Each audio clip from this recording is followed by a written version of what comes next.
Hi hello friends, welcome back to my channel. Friends, video ಬಂದು ಗ್ರಾಮೀಣಾಭಿವೃದ್ಧಿ ಅಥವಾ ಪಂಚಾಯತ್ ರಾಜ್ಗೆ ಸಂಬಂಧಪಟ್ಟಂಥ ಕ್ವಶನ್ಸ್ಗಳನ್ನ ನೋಡ್ತಾ ಹೋಗೋಣ. ಸೊ ಫಸ್ಟ್ ಕ್ವಶನ್ ಹೀಗಿದೆ: 64ನೇ ಸಂವಿಧಾನ ತಿದ್ದುಪಡಿ ಮಸೂದೆಯನ್ನು ಯಾವಾಗ ಮಂಡಿಸಲಾಯಿತು ಅಂತ ಕೊಟ್ಟಿದ್ದಾರೆ. ಸೊ ಆಪ್ಷನ್ ಹೀಗಿದೆ: 1989 ಜೂನ್ ತಿಂಗಳಲ್ಲಿ, 1989 ಜುಲೈ ತಿಂಗಳಲ್ಲಿ ಅಂತ ಕೊಟ್ಟಿದ್ದಾರೆ, ಆ್ಯಂಡ್ 1990 ಏಪ್ರಿಲ್ ತಿಂಗಳಲ್ಲಿ, 1990 ಮೇ ತಿಂಗಳಲ್ಲಿ. ಸೊ ಇದ್ರ ಬಗ್ಗೆ ನೋಡ್ತಾ ಹೋದಾಗ ನಾವು 64ನೇ ತಿದ್ದುಪಡಿ ಮಸೂದೆ ಏನಿದೆಯೋ ಇದು ಸಿಂಘ್ವಿ ಸಮಿತಿಯ ಶಿಫಾರಸುಗಳ ಮೇರೆಗೆ ಈ ಒಂದು 64ನೇ ತಿದ್ದುಪಡಿ ಮಸೂದೆಯನ್ನು ಜಾರಿಗೆ ತರ್ತಕ್ಕಂಥದ್ದು. ಸೊ ಆವಾಗ ರಾಜೀವ್ ಗಾಂಧಿಯವರ ಕೇಂದ್ರ ಸರ್ಕಾರ 1989 ಜುಲೈ 64ನೇ ತಿದ್ದುಪಡಿಯನ್ನು ತರ್ತಕ್ಕಂಥ. ಇಟ್ ಮೀನ್ಸ್ 1989 ಜುಲೈನಲ್ಲಿ ತರ್ತಕ್ಕಂಥದ್ದು ಈ ಒಂದು 64ನೇ ತಿದ್ದುಪಡಿ. ಆವಾಗ ಇರ್ತಕ್ಕಂಥವರು ಪ್ರಧಾನಮಂತ್ರಿ ರಾಜೀವ್ ಗಾಂಧಿ ಅವರು. ಸೊ ಇದು ಸಿಂಘ್ವಿ ಸಮಿತಿಯ ಶಿಫಾರಸಿನ ಮೇರೆಗೆ 64ನೇ ತಿದ್ದುಪಡಿ ಮಸೂದೆಯನ್ನು ಜಾರಿಗೆ ತರ್ತಾರೆ. ಬಟ್ ಇದು ರಾಜ್ಯಸಭೆಯಲ್ಲಿ ಅಂಗೀಕಾರವಾಗೋದಿಲ್ಲ. ಸೊ ಹಾಗಾಗಿ ಇದನ್ನು ಕೈ ಬಿಡ್ತಕ್ಕಂಥದ್ದು. ಆ್ಯಂಡ್ ನೆಕ್ಸ್ಟ್ 65ನೇ ತಿದ್ದುಪಡಿ ಮಸೂದೆಯನ್ನು ವಿ.ಪಿ. ಸಿಂಗ್ ರವರ ನೇತೃತ್ವದಲ್ಲಿ ಕೇಂದ್ರ ಸರ್ಕಾರ 1990ರಲ್ಲಿ ಜಾರಿಗೆ ತರ್ತಕ್ಕಂಥದ್ದು. ಸೊ ಇದು ಬಂದು ಸಹ ಇದು ಕೂಡ ವಿಫಲ ಆಗ್ತಕ್ಕಂಥದ್ದು. ಸೊ ಇದು ಸಹ ಜಾರಿಗೆ ಬರೋದಿಲ್ಲ. ಸೊ 64 ಮತ್ತು 65 ಏನಿದೆ ಎರಡೂ ಸಹ ಜಾರಿಗೆ ಬರ್ತಕ್ಕಂಥದ್ದು ಅಲ್ಲ. ಅದರಲ್ಲಿ ಇಂಪಾರ್ಟೆಂಟ್ ಪಾಯಿಂಟ್ ಏನಂತಂದರೆ 64ನೇ ತಿದ್ದುಪಡಿ ಬಂದು ಸಿಂಘ್ವಿ ಸಮಿತಿಯ ಶಿಫಾರಸು, 65ನೇ ತಿದ್ದುಪಡಿ ಬಂದು ವಿ.ಪಿ. ಸಿಂಗ್ ರವರದು. ಆ್ಯಂಡ್ ಇಲ್ಲಿ ಜಾರಿಗೆ ಬಂದಿದ್ದು ಯಾವಾಗ ಅಂತಂದರೆ 1989 ಜುಲೈನಲ್ಲಿ 64ನೇ ತಿದ್ದುಪಡಿ ಬರುತ್ತೆ, ಆ್ಯಂಡ್ 1990ರಲ್ಲಿ 65ನೇ ತಿದ್ದುಪಡಿ ಬರ್ತಕ್ಕಂಥದ್ದು. ಸೊ ಈಗ 64ನೇ ತಿದ್ದುಪಡಿ ಅಂತ ಹೇಳಿದ್ರೆ 1989 ಜುಲೈನಲ್ಲಿ ಈ ಒಂದು 64ನೇ ತಿದ್ದುಪಡಿ ಬರ್ತಕ್ಕಂಥದ್ದು, 1989 ಜುಲೈ ತಿಂಗಳಲ್ಲಿ. Okay. So and next question: ಗ್ರಾಮ ಪಂಚಾಯತ್ ಪ್ರದೇಶದ ಘೋಷಣೆ ಮತ್ತು ಗ್ರಾಮ ಪಂಚಾಯತಿಗಳ ರಚನೆ ಅಥವಾ ಸ್ಥಾಪನೆ ಯಾವ ಪ್ರಕರಣ ತಿಳಿಸುತ್ತದೆ ಅಂತ ಕೊಟ್ಟಿದ್ದಾರೆ. ಸೊ ಇಲ್ಲಿ ಆನ್ಸರ್ನ ಟಿಕ್ ಹಾಕಿದ್ದಾರೆ. ಓಕೆ, ಬಟ್ ಅದರ ಬಗ್ಗೆ ಒಂದು ಎಕ್ಸ್ಪ್ಲನೇಷನ್ ತೊಗೊಳ್ಳೋಣ, ಆ್ಯಂಡ್ ನಿಮಗೂ ಸಹ ಇನ್ಫಾರ್ಮೇಷನ್ ಸಿಗ್ತದೆ ಅನ್ನೋ ಒಂದು ಕಾರಣಕ್ಕೋಸ್ಕರ ಮಾಡ್ತಾ ಇರ್ತಕ್ಕಂಥ. ಆನ್ಸರ್ ನಾನಾದರೂ ಕೊಡಲೇಬೇಕಲ್ವಾ. ಸೊ ಗ್ರಾಮ ಪಂಚಾಯತ್ ಪ್ರದೇಶದ ಘೋಷಣೆ ಮತ್ತು ಗ್ರಾಮ ಪಂಚಾಯತ್ಗಳ ರಚನೆ ಅಥವಾ ಸ್ಥಾಪನೆ ಯಾವ ಪ್ರಕರಣ ತಿಳಿಸುತ್ತದೆ ಅಂತ ಕೊಟ್ಟಿದ್ದಾರೆ. ಪ್ರಕರಣ 3, 4, 5 ಮತ್ತು 6 ಅಂತ ಕೊಟ್ಟಿದ್ದಾರೆ. ಸೊ ಇದ್ರ ಬಗ್ಗೆ ನಾವು ನೋಡ್ತಾ ಹೋದಾಗ ಪ್ರಕರಣ ಏನಿದೆಯೋ 3, 4, 5, 6.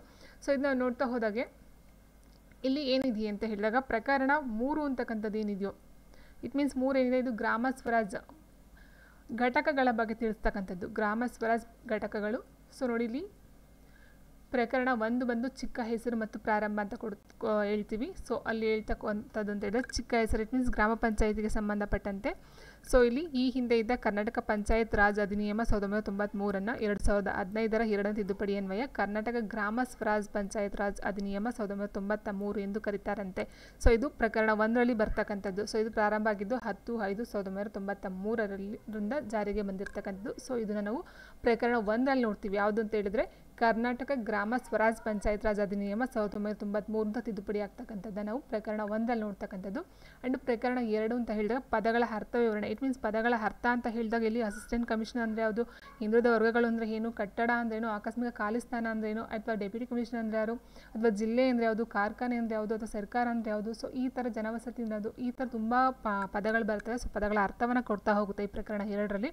ಆ್ಯಂಡ್ ನೆಕ್ಸ್ಟ್ ಪ್ರಕರಣ 3 ಅಂತ ಹೇಳಿದಾಗ ಗ್ರಾಮ ಸ್ವರಾಜ್ಯದ ಘಟಕಗಳ ಬಗ್ಗೆ ಹೇಳ್ತಕ್ಕಂಥದ್ದು. ಸೊ ಗ್ರಾಮ ಸ್ವರಾಜ್ಯದ ಘಟಕಗಳು ಅಂತ ಹೇಳಿದಾಗ ಇಲ್ಲಿ ಪ್ರಕರಣ 3ರಲ್ಲಿ ಬರುತ್ತೆ. ಆ್ಯಂಡ್ ಪ್ರಕರಣ 3A, B, C ಈ ಥರ ಎಲ್ಲ ಬರ್ತಾ ಹೋಗುತ್ತೆ. ಅದರಲ್ಲಿ ತುಂಬ ಇದ್ದಾವೆ. ಅದು ನೆಕ್ಸ್ಟ್ ನಾವು ನೋಡ್ತಾ ಹೋಗೋಣ. ಆ್ಯಂಡ್ ಗ್ರಾಮ ಪಂಚಾಯತ್ ಪ್ರದೇಶದ ಘೋಷಣೆ, ಗ್ರಾಮ ಪಂಚಾಯತಿಗಳ ಸ್ಥಾಪನೆ ಅಂತಕ್ಕಂಥದ್ದು ಪ್ರಕರಣ 4ರಲ್ಲಿ ಬರ್ತಕ್ಕಂಥದ್ದು. ಸೊ ಗ್ರಾಮ ಪಂಚಾಯತ್ ಪ್ರದೇಶದ ಘೋಷಣೆ, ಗ್ರಾಮ ಪಂಚಾಯತಿಗಳ ಸ್ಥಾಪನೆ ಬಂದು ಪ್ರಕರಣ 4ರಲ್ಲಿ ಬರ್ತಕ್ಕಂಥದ್ದು. ಸೊ ಹಾಗಾಗಿ ಆನ್ಸರ್ ನಾವು ತೊಗೋಬೇಕು, ಪ್ರಕರಣ 4ನ್ನು ತೊಗೊಳ್ಬೇಕಾಗುತ್ತೆ. ಸೊ 4 ಬಂದು ಗ್ರಾಮ ಪಂಚಾಯತಿಗಳ ರಚನೆ ಅಂತಕ್ಕಂಥ ತಿಳಿಸುತ್ತೆ. ಆ್ಯಂಡ್ ಪ್ರಕರಣ 3 ಗೊತ್ತಾಯಿತು. ಆ್ಯಂಡ್ ಪ್ರಕರಣ ಏನಿದೆಯೋ 5 ಮತ್ತು 6 ಇದಕ್ಕೆ ಸಂಬಂಧಪಟ್ಟಂತೆ ನೋಡ್ತಾ ಹೋದಾಗೆ ಪ್ರಕರಣ 5 ಬಂದು ಗ್ರಾಮ ಪಂಚಾಯತಿಗಳ ರಚನೆ ಮಾಡ್ತಕ್ಕಂಥದ್ದು, ಗ್ರಾಮ ಪಂಚಾಯತಿಯ ರಚನೆಯನ್ನು ಮಾಡ್ತಕ್ಕಂಥದ್ದು. ಆ್ಯಂಡ್ ನೆಕ್ಸ್ಟು ಪ್ರಕರಣ 6 ಅಂತಕ್ಕಂಥದ್ದು ಏನಿದೆಯೋ ಸೊ ಪ್ರಕರಣ 6 ಬಂದು ಗ್ರಾಮ ಪಂಚಾಯತಿಯನ್ನು ನಿಗಮಿತಗೊಳಿಸ್ತಕ್ಕಂಥದ್ದು. ಸೊ ಇಲ್ಲಿ ಬರ್ತಕ್ಕಂಥದ್ದು ನಿಗಮಿತಗೊಳಿಸ್ತಕ್ಕಂಥದ್ದು ಪ್ರಕರಣ 6. ಪ್ರಕರಣ 5 ಬಂದು ರಚನೆ ಮಾಡ್ತಕ್ಕಂಥದ್ದು. ಇಲ್ಲಿ ಗ್ರಾಮ ಪಂಚಾಯತ್ ಪ್ರದೇಶದ ಘೋಷಣೆ ನೋಡಿ, ಈ ಪಾಯಿಂಟ್ ವೆರಿ ಇಂಪಾರ್ಟೆಂಟು. ಇದು ಬಂದು ಪ್ರಕರಣ 4ರಲ್ಲಿ ಕಂಡು ಬರ್ತಕ್ಕಂಥದ್ದು. ಓಕೆ. ಆ್ಯಂಡ್ ನೆಕ್ಸ್ಟು ಆಡಳಿತ ಸಮಿತಿ ಅಥವಾ ಆಡಳಿತಾಧಿಕಾರಿಯ ನೇಮಕ ಮಾಡುವವರು ಯಾರು ಅಂತ ಕೇಳಿದರೆ, ಆಡಳಿತ ಸಮಿತಿ ಅಥವಾ ಆಡಳಿತಾಧಿಕಾರಿಯ ನೇಮಕವನ್ನು ಮಾಡುವವರು ಯಾರು? ಗ್ರಾಮ ಪಂಚಾಯಿತಿಯ PDOನ ಅಥವಾ ಉಪವಿಭಾಗಾಧಿಕಾರಿಗಳು ಅಥವಾ ಜಿಲ್ಲಾಧಿಕಾರಿ ಅಥವಾ ಜಿಲ್ಲಾ ಪಂಚಾಯಿತಿಯ CEOನ ಅಂತ ಕೇಳಿದರೆ. ಸೊ ನೋಡಿ ನಾವು ನೋಡ್ತಾ ಹೋದಾಗ ಇದು ಪ್ರಕರಣ 8ರಲ್ಲಿ ಕಂಡು ಬರ್ತಕ್ಕಂಥದ್ದು. ಆಡಳಿತ ಸಮಿತಿ ಹಾಗೂ ಆಡಳಿತಾಧಿಕಾರಿ ನೇಮಕಾತಿಯನ್ನು ಮಾಡ್ತಕ್ಕಂಥದ್ದು ಒಂದು ಇದು ಕಂಡು ಬರ್ತಕ್ಕಂಥದ್ದು ಪ್ರಕರಣ 8ರಲ್ಲಿ ಕಂಡು ಬರ್ತಕ್ಕಂಥದ್ದು ವೆರಿ ಇಂಪಾರ್ಟೆಂಟು.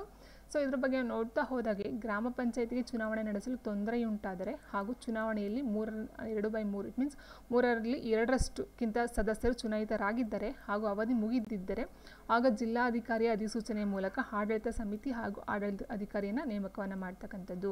ಸೊ ಆನ್ಸರು ಜಿಲ್ಲಾಧಿಕಾರಿ ಆಡಳಿತಾಧಿಕಾರಿಯನ್ನು ನೇಮಕಾತಿಯನ್ನು ಮಾಡ್ತಕ್ಕಂಥದ್ದು. ಸೊ ಇದು ಪ್ರಕರಣ 8ರಲ್ಲಿ ಕಂಡು ಬರ್ತಕ್ಕಂಥದ್ದು. ಆ್ಯಂಡ್ ನೆಕ್ಸ್ಟು ಆಡಳಿತ ಸಮಿತಿ ಹಾಗೂ ಆಡಳಿತಾಧಿಕಾರಿಯ ಹುದ್ದೆಯ ಅವಧಿ ಬಂದು 6 ತಿಂಗಳು ಆಗಿರ್ತಕ್ಕಂಥದ್ದು. ಸೊ ಇವರೇನು ಅಧಿಕಾರವನ್ನು ನೇಮಕಾತಿಯನ್ನು ಮಾಡ್ತಾರೋ ಸೊ ಅಲ್ಲಿ ಅವರು ನೇಮಕಾತಿಯನ್ನು ಮಾಡ್ತಕ್ಕಂಥ ಒಂದು ಆಡಳಿತಾಧಿಕಾರಿಗೆ 6 ತಿಂಗಳು ಮಾತ್ರ ಟೈಮ್ ಇರ್ತಕ್ಕಂಥದ್ದು. ಸೊ ಇವರ ಅಧಿಕಾರವನ್ನು ಕೊಡ್ತಕ್ಕಂಥದ್ದು ಜಿಲ್ಲಾಧಿಕಾರಿಗಳಾಗಿರ್ತಾರೆ. ಆ್ಯಂಡ್ ನೆಕ್ಸ್ಟು ಆಡಳಿತಾಧಿಕಾರಿ ಹಾಗೂ ಆಡಳಿತ ಸಮಿತಿಯು ನೇಮಕಗೊಂಡಾಗ ಮುಂಚೆ ಆಯ್ಕೆಯಾಗಿದ್ದ ಸದಸ್ಯರ ಸದಸ್ಯತ್ವ ನಿಂತು ಹೋಗುತ್ತದೆ.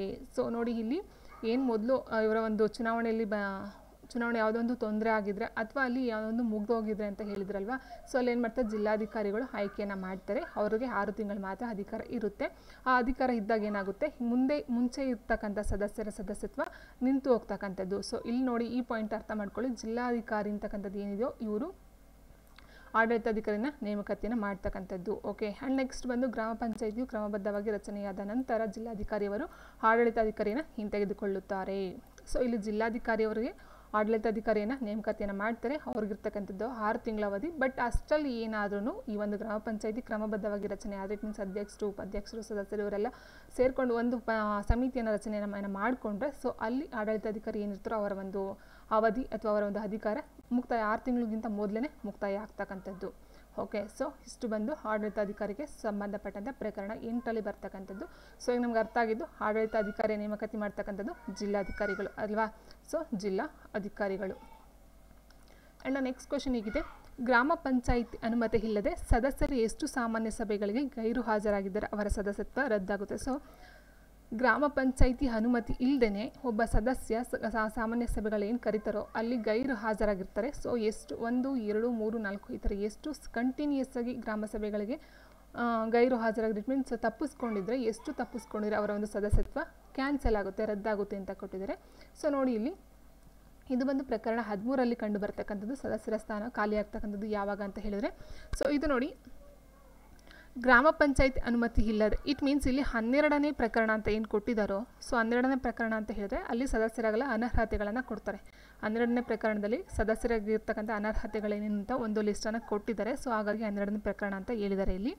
ಸೊ ಇಲ್ಲಿ ನೋಡ್ತಾ ಹೋದಾಗೆ 12ನೇ ಪ್ರಕರಣದ ಅಡಿಯಲ್ಲಿ ಇರ್ತಕ್ಕಂಥ ಕೆಲವೊಂದು ಷರತ್ತುಗಳು ಅನರ್ಹಗೊಂಡಾಗ ಮತ್ತು ಗ್ರಾಮ ಪಂಚಾಯಿತಿ ಅನುಮತಿ ಇಲ್ಲದೆ ಸತತ 3ಕ್ಕಿಂತ ಹೆಚ್ಚು ಇಟ್ ಮೀನ್ಸ್ ಇಲ್ಲಿ ಒಂದಾದ್ಮೇಲೆ ಒಂದು ಸೊ ಈ ಥರ ಇರಬೇಕು. ಮಧ್ಯ ಅವರು ಸಭೆಗೆ ಹೋಗಿದ್ದು ಗೈರು ಹಾಜರೆ ಅದು ತಪ್ಪಾಗೋದಿಲ್ಲ. ಸತತವಾಗಿ ಒಂದರಿಂದ 3 ಸಾಮಾನ್ಯ ಸಭೆಗಳಿಗೆ ಗೈರು ಹಾಜರಾಗಿದ್ದರೆ ಅಂಥವರು ಅಥವಾ 4 ತಿಂಗಳಿಗಿಂತ ಹೆಚ್ಚು ಕಾಲ ಗ್ರಾಮ ಪಂಚಾಯತ್ ಪ್ರದೇಶದಿಂದ ಹೊರಗಿದ್ದಾರೆ ಇಟ್ ಮೀನ್ಸ್ 4 ತಿಂಗಳಿಗಿಂತ ಗ್ರಾಮ ಪಂಚಾಯತಿಲೇ ಇರದೇ ಇಲ್ಲ ಬೇರೆ ಕಡೆ ಹೊರಟೋಗಿದ್ರೆ ಸೊ ಅಂಥವ್ರಿಗೂ ಸಹ ಈ ಒಂದು ಸದಸ್ಯತ್ವ ರದ್ದಾಗ್ತಕ್ಕಂಥದ್ದಿದೆ. ಸೊ ಇದನ್ನ ಅರ್ಥ ಮಾಡ್ಕೊಳ್ಳಿ. 4 ತಿಂಗಳು ಊರಲ್ಲೇ ಇರಬೇಕು. ಇಟ್ ಮೀನ್ಸ್ 4 ತಿಂಗಳಲ್ಲಿ ಯಾವಾಗಾದರೂ ಊರಲ್ಲಿ ಇರಬೇಕು. ಕಂಟಿನ್ಯೂಸ್ ಆಗಿ 4 ತಿಂಗಳು ಊರನ್ನು ಬಿಡುವಾಗಿಲ್ಲ.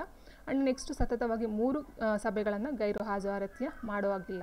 ಸೊ ಇದು ಈ ಒಂದು ಅರ್ಹತೆಯನ್ನು ಹೊಂದಿರತಕ್ಕಂಥದ್ದು ಇಟ್ ಮೀನ್ಸ್ ಸದಸ್ಯತ್ವವನ್ನು ಕಳ್ಕೊಳ್ತಕ್ಕಂಥ ಒಂದು ರೀತಿ.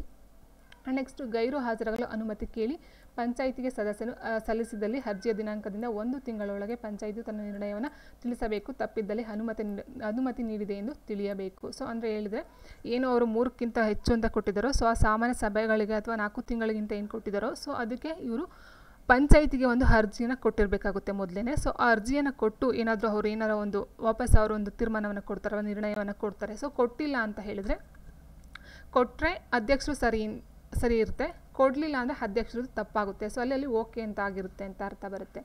ಸೊ ಅದು ಆಯಿತಾ. ಸೊ 1 ತಿಂಗಳೊಳಗೆ ಪಂಚಾಯಿತಿ ತನ್ನ ನಿರ್ಣಯವನ್ನು ತಿಳಿಸಬೇಕು. ತಪ್ಪಿದ್ದಲ್ಲಿ ಅನುಮತಿ ನೀಡಿದೆ ಎಂದು ತಿಳಿಯಬೇಕು. ಸೊ ಅವರೇನಾರ ವಾಪಸ್ ನಿರ್ಣಯವನ್ನು ಏನಾರು ಕೊಡಲಿಲ್ಲ ಅಂದರೆ ಅದಕ್ಕೆ ಅವರ ಸಮ್ಮತಿ ಇದೆ, ಪಂಚಾಯಿತಿಯ ಒಂದು ಒಪ್ಪಿಗೆ ಇದೆ ಅಂತ ಅರ್ಥ ಆಗ್ತಕ್ಕಂಥದ್ದು.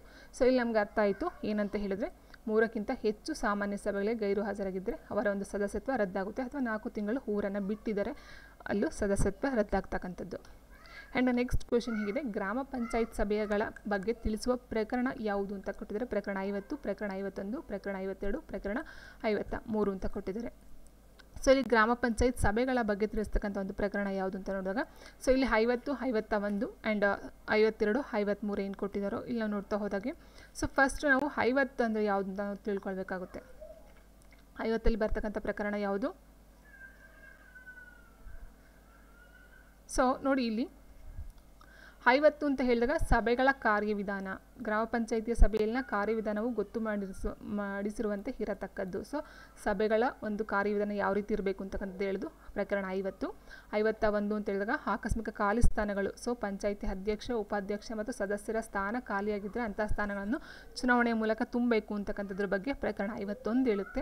ಆ್ಯಂಡ್ 52 ಬಂದು ಪಂಚಾಯಿತಿಯ ಸಭೆಗಳು ಏನಿದೆಯೋ ಸಾಮಾನ್ಯ ಸಭೆ, ವಿಶೇಷ ಸಭೆ ಮತ್ತು ತುರ್ತು ಸಭೆ, ಸೊ ಇದ್ರ ಬಗ್ಗೆ 52ನೇ ಪ್ರಕರಣ ಹೇಳುತ್ತೆ. ಆ್ಯಂಡ್ ಸಭೆ ಕೋರಮ್, ಇಟ್ ಮೀನ್ಸ್ ಸಭೆಯಲ್ಲಿ ಎಷ್ಟು ಜನರು ಇರಬೇಕು, ಸದಸ್ಯರು ಇರಬೇಕು, ಅದರ ಕಾರ್ಯವಿಧಾನ ಏನು ಅಂತ ಹೇಳ್ತಕ್ಕಂಥದ್ದು ಪ್ರಕರಣ 53ರಲ್ಲಾಯಿತು. ಸೊ ನಮಗೆ ಕ್ವಶನ್ ಕೊಟ್ಟಿರೋದೇನು? ಪಂಚಾಯಿತಿಗಳ ಸಭೆಗಳ ಬಗ್ಗೆ ತಿಳಿಸ್ತಕ್ಕಂಥದ್ದು. ಸೊ ನೋಡಿ, ಪಂಚಾಯಿತಿ ಸಭೆಗಳು ಅಂತ ಹೇಳಿದಾಗ ಸಾಮಾನ್ಯ ಸಭೆ, ವಿಶೇಷ ಸಭೆ, ತುರ್ತು ಸಭೆ ಏನಿದೆಯೋ ಇಟ್ ಮೀನ್ಸ್ ತುರ್ತು ಸಭೆ ಅಂತ ಹೇಳಿದ್ರೆ 24 ಗಂಟೆ ಒಳಗಡೆ ಕರೀತಕ್ಕಂಥದ್ದು. ಸೊ ಇಲ್ಲಿ ಬಂದು ಪ್ರಕರಣ 52 ಅಂತ ಆಗುತ್ತೆ. ಸೊ ಹಾಗಾಗಿ answer option C. And next question ಹೀಗಿದೆ, ಗ್ರಾಮ ಪಂಚಾಯತ್ ನಮೂನೆ 37 ಯಾವುದಕ್ಕೆ ಸಂಬಂಧಿಸಿದೆ ಅಂತ ಕೊಟ್ಟಿದ್ದಾರೆ. ಸೊ ನೋಡಿ ಇಲ್ಲಿ ಕಾಮಗಾರಿ ಆದೇಶ, ನಗದು ಪುಸ್ತಕ, ಖರೀದಿ ಪುಸ್ತಕ ಮತ್ತು ಅಳತೆ ಪುಸ್ತಕ ಅಂತ ಕೊಟ್ಟಿದ್ದಾರೆ. ಸೊ ಕಾಮಗಾರಿ ಆದೇಶ ಏನಿದೆಯೋ ಇದು ಬಂದು ನಮೂನೆ 36ರಲ್ಲಿ ಕಂಡು ಬರ್ತಕ್ಕಂಥದ್ದು. ಆ್ಯಂಡ್ ನಗದು ಪುಸ್ತಕ ಬಂದು 49ನೇ ನಮೂನೆ. ಆ್ಯಂಡ್ ಖರೀದಿ ಪುಸ್ತಕ ಏನಿದೆಯೋ ಇದು ಬಂದು ನಮೂನೆ 28ರಲ್ಲಿ ಕಂಡು ಬರ್ತಕ್ಕಂಥದ್ದು. ಆ್ಯಂಡ್ ಅಳತೆ ಪುಸ್ತಕ ಬಂದು ನಮೂನೆ 37ರಲ್ಲಿ ಕಂಡು ಬರ್ತಕ್ಕಂಥದ್ದು. Option D is the right answer. And next, ಗ್ರಾಮ ಪಂಚಾಯಿತಿ ಉದ್ಯೋಗಿಗಳ ವೇತನದ ಬಿಲ್ಲನ್ನು ಸಿದ್ಧಪಡಿಸಲಾಗುವ ಫಾರಂ ಸಂಖ್ಯೆ ಯಾವುದು ಅಂತ ಕೇಳಿದರೆ ಇಲ್ಲಿ ಗ್ರಾಮ ಪಂಚಾಯಿತಿ ಉದ್ಯೋಗಿಗಳ ವೇತನದ ಬಿಲ್ಲನ್ನು ಸಿದ್ಧಪಡಿಸ್ತಕ್ಕಂಥ ಒಂದು ಫಾರಂ ಸಂಖ್ಯೆ ಯಾವುದು? 21, 22, 23 ಆ್ಯಂಡ್ 24 ಅಂತ ಕೊಟ್ಟಿದ್ದಾರೆ. ಇದಕ್ಕೆ ಸಂಬಂಧಪಟ್ಟಂತೆ ಆನ್ಸರ್ ಬಂದು ಆಪ್ಷನ್ ಡಿ 24ನೇ ಒಂದು ಫಾರಂ ಆಗಿರುತ್ತೆ. ಆ್ಯಂಡ್ ನೆಕ್ಸ್ಟು, ಗ್ರಾಮ ಪಂಚಾಯತ್ ಸದಸ್ಯರ ಅನರ್ಹತೆಯನ್ನು ನಿರ್ಧರಿಸುವವರು ಯಾರು ಅಂತ ಕೊಟ್ಟಿದ್ದಾರೆ. ಜಿಲ್ಲಾಧಿಕಾರಿಗಳು, ಉಪವಿಭಾಗಾಧಿಕಾರಿಗಳು, ತಹಸೀಲ್ದಾರರು, ಪಂಚಾಯತ್ ಅಭಿವೃದ್ಧಿ ಅಧಿಕಾರಿಗಳು. ಸೊ ನಾವು ಆಲ್ರೆಡಿ ನೋಡಿದ್ವಿ, ಏನಂತ ಹೇಳಿದ್ವಿ? ಸೊ ಇಲ್ಲಿ ನೋಡಿದ್ವಿ ಅಲ್ವಾ? ಸೊ ಆಡಳಿತ ಸಮಿತಿಯ ಹಾಗೂ ಆಡಳಿತಾಧಿಕಾರಿ ನೇಮಕಾತಿಯನ್ನು ಯಾವ ರೀತಿ ಮಾಡ್ತಾರೆ ಜಿಲ್ಲಾಧಿಕಾರಿಗಳು ಅಂತ ಹೇಳಿದ್ವು. ಸೊ ಆ್ಯಂಡ್ ನೆಕ್ಸ್ಟ್ ಅದೇ ರೀತಿ ನೋಡಿ ಇಲ್ಲಿ ಆಡಳಿತಾಧಿಕಾರಿ ಹಾಗೂ ಆಡಳಿತ ಸಮಿತಿಯು ನೇಮಕಗೊಂಡಾಗ ಮುಂಚೆ ಆಯ್ಕೆಯಾಗಿದ್ದ ಸದಸ್ಯರ ಸದಸ್ಯತ್ವ ನಿಂತು ಹೋಗುತ್ತದೆ ಅಂತ ಯಾವ ರೀತಿ ಹೇಳಿದ್ವೋ ಅದೇ ರೀತಿ ಸದಸ್ಯತ್ವ ರದ್ದು ಆಗ್ತಕ್ಕಂಥ ಒಂದು ಮೇನ್ ಪಾಯಿಂಟ್ ಯಾರ ಅರ್ಹತೆ ಅಂತ ಹೇಳಿದ್ರೆ ಜಿಲ್ಲಾಧಿಕಾರಿಗಳದೇ ಆಗಿರುತ್ತೆ ಅಲ್ಲಿ. ಸೊ ಇದಕ್ಕೆ ಸಂಬಂಧಪಟ್ಟಂತೆ ಗ್ರಾಮ ಪಂಚಾಯತಿ ಸದಸ್ಯರ ಅನರ್ಹತೆಯನ್ನು ನಿರ್ಧಾರವನ್ನು ಮಾಡ್ತಕ್ಕಂಥದ್ದು ಆಪ್ಷನ್ ಎ ಜಿಲ್ಲಾಧಿಕಾರಿಗಳು. ಆ್ಯಂಡ್ ನೆಕ್ಸ್ಟ್ ಕ್ವೆಶನ್, ಗ್ರಾಮ ಪಂಚಾಯತ್ ಬಜೆಟ್ ಅಂದಾಜುಗಳ ಸಿದ್ಧತೆಯ ವಿಧಾನವನ್ನು ಯಾವ ನಿಯಮದಲ್ಲಿ ವ್ಯವಹರಿಸಲಾಗಿದೆ ಅಂತ ಕೊಟ್ಟಿದ್ದಾರೆ. 12, 13, 14 ಮತ್ತು 15 ಅಂತ ಕೊಟ್ಟಿದ್ದಾರೆ. ಸೊ ಆನ್ಸರ್ ಬಂದು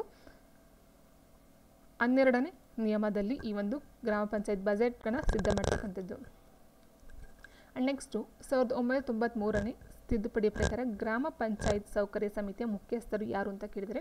ಸೊ ನೋಡಿ ಇಲ್ಲಿ ಒಟ್ಟು ಗ್ರಾಮ ಪಂಚಾಯತಿಯಲ್ಲಿ ಬರ್ತಕ್ಕಂಥದ್ದು 3 ಸಮಿತಿಗಳು, ಮೇಯ್ನಾಗಿ ಇಲ್ಲಿ ಬರ್ತಕ್ಕಂಥದ್ದು 3 ಯಾವ್ದು ಅಂತ ಹೇಳಿದರೆ ಉತ್ಪಾದನಾ ಸಮಿತಿ ಒಂದನೇದು, ಉತ್ಪಾದನಾ ಸಮಿತಿ ಆ್ಯಂಡ್ ಎರಡನೇದು ಬಂದು ಸಾಮಾಜಿಕ ನ್ಯಾಯ ಸಮಿತಿ ಅಂತ ಹೇಳ್ತೀವಿ, ಸಾಮಾಜಿಕ ನ್ಯಾಯ ಸಮಿತಿ. ಆ್ಯಂಡ್ ಮೂರನೇದು ಬಂದು ಸೌಕರ್ಯ ಸಮಿತಿ. ಓಕೆ, ಸೊ ಇಲ್ಲಿ ನಾವು ನೋಡ್ತಾ ಹೋದಾಗೆ ಉತ್ಪಾದನಾ ಸಮಿತಿ ಮತ್ತು ಸೌಕರ್ಯ ಸಮಿತಿ ಏನಿದೆಯೋ ಇದರ ಒಂದು ಮುಖ್ಯಸ್ಥರು ಅಂತ ಹೇಳಿದಾಗ ಆಪ್ಷನ್ ಎ ಅಧ್ಯಕ್ಷರು ಬರ್ತಾರೆ. ಆ್ಯಂಡ್ ಸಾಮಾಜಿಕ ನ್ಯಾಯ ಸಮಿತಿ ಏನಿದೆಯೋ ಆಪ್ಷನ್ 2 ಸಾಮಾಜಿಕ ನ್ಯಾಯ ಸಮಿತಿ. ಸೊ ಇದರ ಒಂದು ಮುಖ್ಯಸ್ಥರು ಅಂತ ಹೇಳಿದರೆ ಉಪಾಧ್ಯಕ್ಷರಾಗಿರ್ತಾರೆ. ಸೊ ಉತ್ಪಾದನೆ ಮತ್ತು ಸೌಕರ್ಯದ ಸಮಿತಿಯ ಅಧ್ಯಕ್ಷರು ಬಂದು ಅಧ್ಯಕ್ಷರಾಗಿರ್ತಾರೆ, ಸಮಿತಿಯ ಮುಖ್ಯಸ್ಥರು ಅಧ್ಯಕ್ಷರಾಗಿರ್ತಾರೆ. ಆ್ಯಂಡ್ ಈ ಸಾಮಾಜಿಕ ಏನಿದೆಯೋ ಎರಡನೇದು ಸಾಮಾಜಿಕ ನ್ಯಾಯ ಸಮಿತಿ, ಸೊ ಅದು ಬಂದು ಉಪಾಧ್ಯಕ್ಷರು ಅದರ ಒಂದು ಮುಖ್ಯಸ್ಥರನ್ನು ತಗೊಳ್ತಕ್ಕಂಥದ್ದು. ಸೊ ಇಲ್ಲಿ ತಾಲೂಕ್ ಪಂಚಾಯತಿ ಬರೋದಿಲ್ಲ, ಪಂಚಾಯತ್ ಅಭಿವೃದ್ಧಿ ಅಧಿಕಾರಿನೂ ಸಹ ಬರೋದಿಲ್ಲ. ಸೊ ಉತ್ಪಾದನೆ ಮತ್ತು ಸೌಕರ್ಯ ಸಮಿತಿಯ ಮುಖ್ಯಸ್ಥರು ಅಧ್ಯಕ್ಷರಾಗಿರ್ತಾರೆ, ಸಾಮಾಜಿಕ ನ್ಯಾಯ ಸಮಿತಿಯ ಮುಖ್ಯಸ್ಥರು ಬಂದು ಉಪಾಧ್ಯಕ್ಷರು ಆಗಿರ್ತಾರೆ. ಸೊ ಇದಕ್ಕೆ ಆನ್ಸರು ಆಪ್ಷನ್ 1 ಅಧ್ಯಕ್ಷರು. ಸೊ ಇಷ್ಟು ಬಂದು 10 ಕ್ವೆಶನ್ಸು ಗ್ರಾಮ ಪಂಚಾಯತಿಗೆ ಸಂಬಂಧಪಟ್ಟಂಥ ಕ್ವೆಶನ್ಸ್ಗಳಾಗಿರುತ್ತೆ. ಸೊ ವಿಡಿಯೋ ಇಷ್ಟ ಲೈಕ್ ಮಾಡಿ, ಶೇರ್ ಮಾಡಿ, ಕಮೆಂಟ್ ಮಾಡಿ ಅಂತ ಹೇಳಿ. Thank you for watching.